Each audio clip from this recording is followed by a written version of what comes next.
You might be wondering how to help parents with empty nest syndrome. You're in the right place because we got someone who's been through it. Keep watching.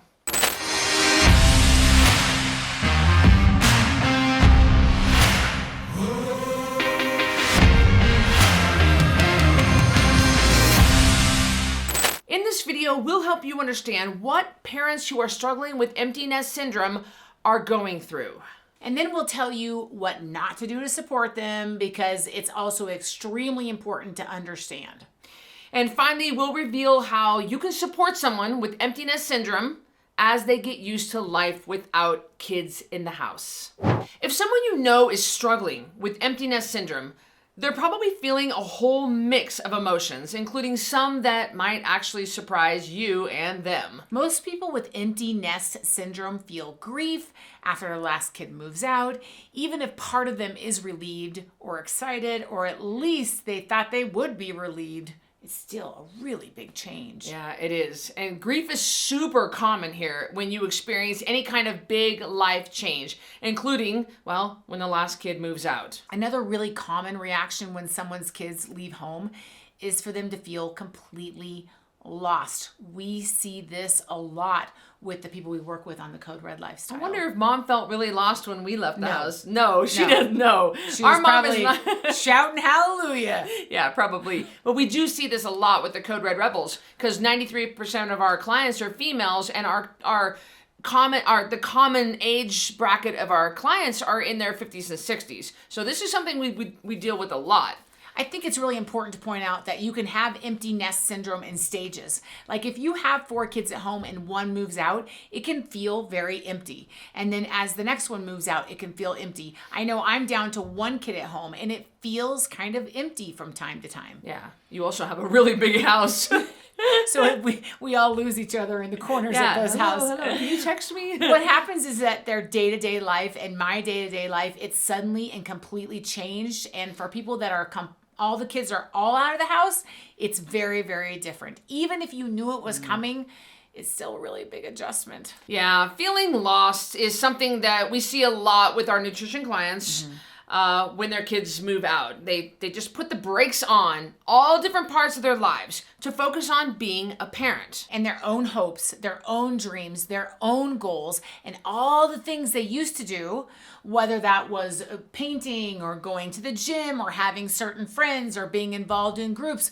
Well, those things, sometimes with a lot of women and men, kind of get shoved aside just to raise their kids. And now that their kids are grown up and they don't need as much from them, they're not sure how to start finding who they are when they're not focused on their children.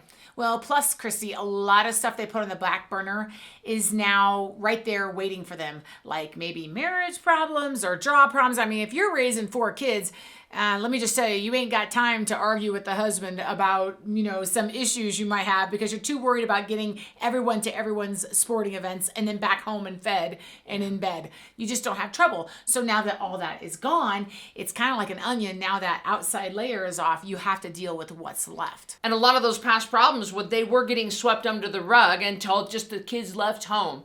And so it's really common for those problems to now float up to the surface, and you got to deal with that in addition to so many other changes. If someone you know is struggling with empty nest syndrome, here's what not to do. Before we go to the next point of what not to do with someone who's struggling with this, we want to hear from you. Always, always, always I want to hear from you. I love reading your comments. So comment below and tell me, do you know someone who is struggling with empty nest syndrome, or are you struggling with it?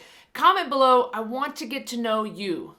Now, if someone you know is struggling with empty nest syndrome, here's what not to do. Don't try to fix it for them. Don't do that. Because you can't. No. And forcing your help on them and making them try to make them feel better may actually really make things worse, because now they've got your emotions to manage on top of their own emotions. Yeah, it's like grief. Same thing like grief. Right. I mean, and don't be so desperate to help that person, because I think that could even have like an opposite effect. Like, come on, you have to go do this. You have to go do this. Come on, leave the house. Isn't it so exciting? You have to go with me.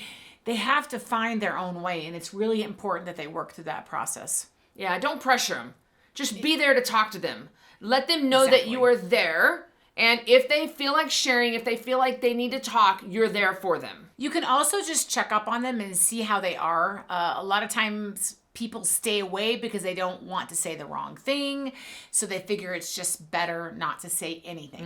And the problem is that just leaves your loved ones feeling even more isolated and disconnected. You don't want to abandon them just because you don't know what to say. I mean, check in with them and let them know that you're available to help if and when they want any help. A lot of times just knowing that you're thinking of them enough to reach out is a huge comfort, way more than any magic words you can come up with. Yeah, you don't really need to do anything. You don't always need to do something. You just need to be there for them. It's also really important to remember that people with empty nest syndrome need time, they need grace, they need patience. Yeah. And especially like for me, I don't have human children, so I don't know what they're going through. And it is so easy for someone like me to just go, what's wrong with you? Just come on, you know, what let's go. You're free. You're free. You've been weighed down for 18 years and now you ain't got nobody to worry about, so come on. And they're crying, like in their kid's bedroom where their kid used to be. One thing that I have found that works really well with Cristy is to maybe say to people, you know, your friend Betty, hey Betty, I know all your kids are gone. This kind of is probably a tough time. What can I do for you? And she may say, if you'll just come into my house and help me weed my garden once a week, that would mean a lot to me. Sometimes people will tell you exactly what they need or just be there. I had a friend who recently lost her father tragically, and she just said, I appreciate that you just showed up. I just sent her text messages, videos. What can I do to help you? Just be present. It makes a big difference. Yeah, it really does. Everyone processes things differently, and their way and how long it takes them really won't be the same as your timeline. We made a joke about our mom. I don't think my mom lost a beat when we all moved out, but I don't know what was going on inside her heart when that was taking place. Yeah, good point. And especially someone like me who's so extreme one way, I really want to be careful and be understanding with someone who doesn't process things the way I am. Just if you can be understanding and accepting, that's going to go a long way in helping someone struggle with empty nest syndrome. We really don't want to push them to get over it, and definitely do not invalidate how they're feeling and insisting that you'll be okay. Because probably they will be okay in time, but you don't want to steamroll them and you don't want to be like, cheer up, it'll be okay. And then they're not going to feel heard, they're not going to feel validated, they're not going to feel understood. It is definitely a process they have to take their time going through, and that is perfectly fine.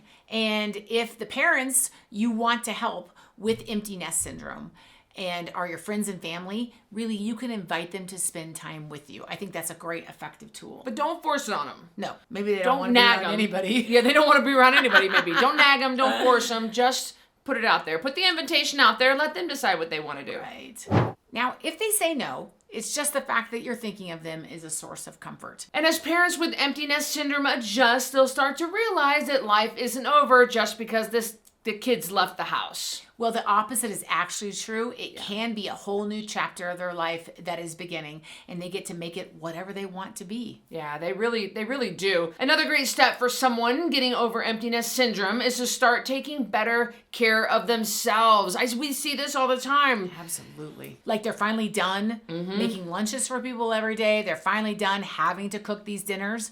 And so this is a great opportunity for them to reinvent themselves and think about joining the Code Red lifestyle. We can really help with that. Cristy teaches people how to lose all the weight they want with real food, water, and sleep.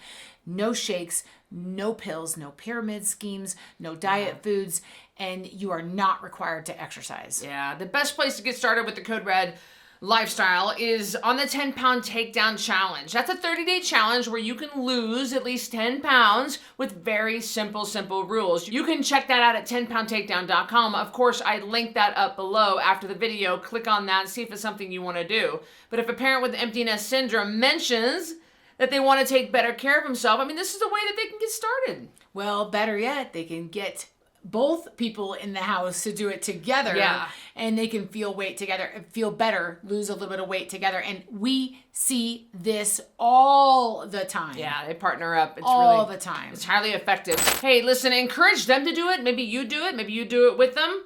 Thank you for watching. We'll see you on the next video. Or at least they thought they would be relieved. It's still a really big change. Yeah. Sorry. All right, before we go to the next point on how to not deal, no, I don't like that. And what, you've been weighed down. I just burped, sorry, hold on.